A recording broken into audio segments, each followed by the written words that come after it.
Hello and welcome to another Canadian channel feature. This video is a part of series lecture for Intro to Marketing course. In this video, we will be discussing the following. Number 1, consumer buying process, and number 2, how marketers create value.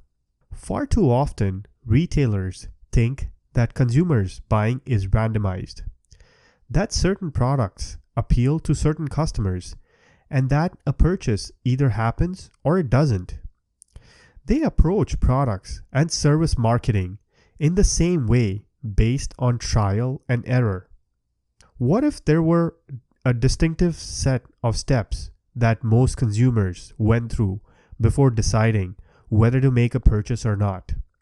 What if there was a scientific method for determining what goes into the buying process that could make marketing to a target audience more than a shot in the dark? The good news is it does exist. The actual purchase is just one step. In fact, there are 6 stages to the consumer buying process, and as a marketer, you can market to them effectively. Number 1, problem recognition. Put simply, before a purchase can even take place, the customer must have a reason to believe that what they want, where they want to be, or how they perceive themselves or situation is different from where they actually are. The desire is different from the reality. This presents a problem for the customer. However, for the marketer, this creates an opportunity. By taking the time to create a problem for the customer, whether they recognize that it exists already or not, you're starting the buying process. To do this, start with content marketing. Share facts and testimonials of what your product or service can provide. Ask questions to pull the potential customers into the buying process. Doing this helps a potential customer realize that they have a need that should be solved. Number 2, information search. Once a problem is recognized, the customer search process begins. They know that there is an issue, that they're looking for a solution. If it's a new makeup foundation, they look for a foundation. If it's a new refrigerator with all the newest technology thrown in, they start looking at refrigerators. It's fairly straightforward. As a marketer, the best way to market to this need is to establish your brand or the brand of your clients as an industry leader or expert in a specific field. Methods to consider include becoming a Google trusted store, or by advertising partnerships and sponsor prominently on all web material and collaterals. Becoming a Google trusted store, like my previous company, iHappy Novelty, a leading dealer of party products, allows you to increase search ranking and to provide a sense of customer security by displaying your status on your website. Increasing your credibility markets to the information search process and keeps you in front of the customer and ahead of the competition. Number 3, evaluation of alternatives. Just because you stand out amongst the competition does not mean a customer will absolutely purchase your product or service. In fact, now more than ever, customers want to be sure that they have done thorough research prior to making a purchase. Because of this, even though they may be sure of what they want, they'll still want to compare other options to ensure their decision is the right one. Marketing to this couldn't be easier. Keep them on your site for the evaluation of alternative stage. Leading insurance provider Kinetics in Canada allows customers to compare rates with other insurance providers all under their own website. Even if the competition can offer a cheap price, this only simplifies the process. It establishes a trusting customer relationship, especially during the evaluation of alternative stages. Number 4, purchase decision. Somewhat surprisingly, the purchase decision falls near the middle of 6 stages of the customer's buying process. At this point, the customer has explored multiple options. They understand pricing and payment options, and they're deciding whether to move forward with a purchase or not. That's right, at this point, they could still decide to walk away. This means it's time to step up the game in the marketing process by providing a sense of security while reminding customers of why they wanted to make the purchase in the first time. At this stage, giving as much as information relating to the need that was created in step 1, along with why your brand is the best provider to fulfill this need is essential. If a customer walks away from the purchase, this is the time to bring them back. Retargeting or simple email reminders that speak to the need for the product in question can enforce the purchase decision, even if the opportunity seems lost. Step 4 is by far the most important one in the consumer buying process. This is where profits are either made or lost. Number 5.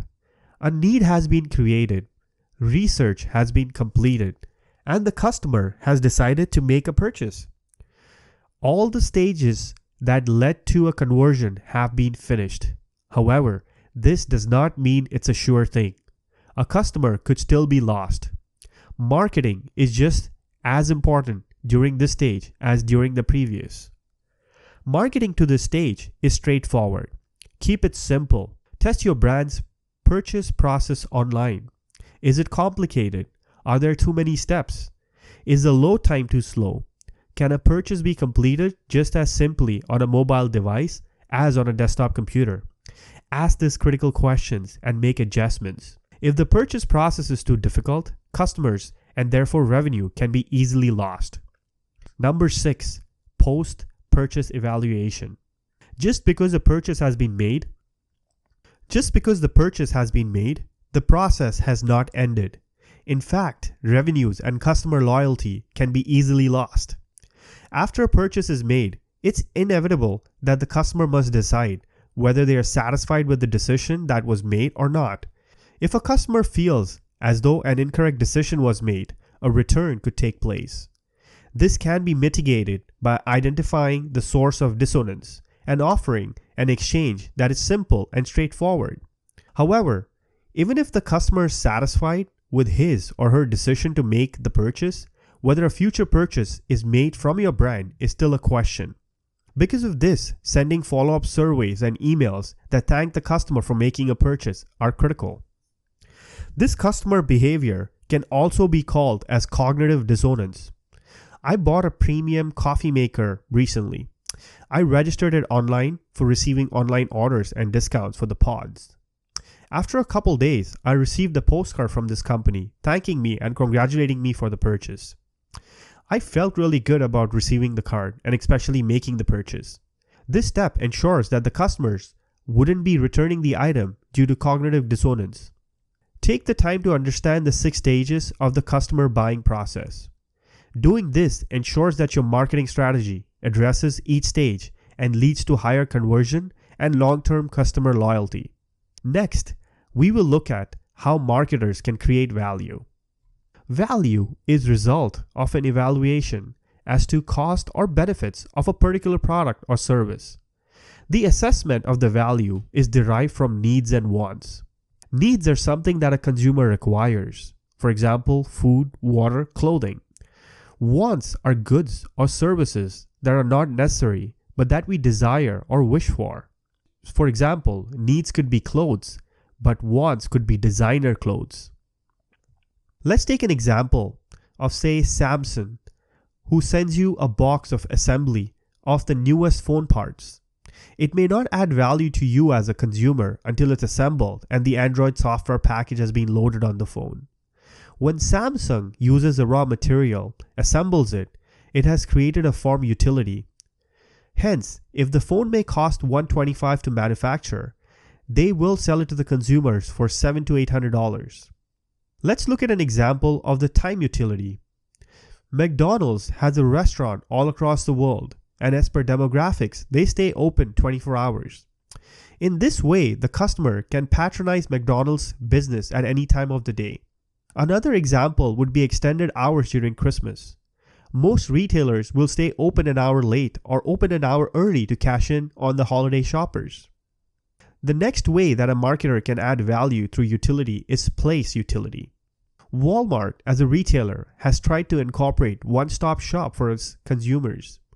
You can get your oil changed in the car, get a haircut, get pictures taken, and do your groceries all at one place at the same time. Their strategy is to increase convenience for the consumer. Next example is a business at the airport. It provides utility for the consumer for last-minute shopping needs. The price may be a little more, but it's built as a convenience for the customer. If you remember the old Apple advertisement about Think Different, if you haven't watched this advertisement, I highly suggest that pause this video and check out that ad. Steve Jobs always cleverly positioned Apple as a cool product. It tried to change the customer's perception to sway away from IBM or Windows product to purchasing Apple products, even though it was an expensive platform. This is a prime example of how a clever marketer, Steve Jobs, capitalized on ownership utility. Another example would be if you ever decide to purchase a new car, you will probably look at the advertisement in the newspaper, then visit the car dealership. After you've decided to narrow down on the car you want, the salesperson would state about all the extra features that you can add. They will then offer you 0% interest and then add the cost of the extra features onto the vehicle. Although it might seem really small on the monthly payment, it will add up to a substantial amount at the end of the finance term. The sales may state it's only additional $50 over your monthly payment, which makes it really affordable. This is an example of ownership utility. Thank you for watching this video. Hit like if you enjoyed it. There will be series of other videos on the MBA course, starting with Introduction to Marketing. Subscribe for additional videos. This is Can Indian Channel signing off. Peace.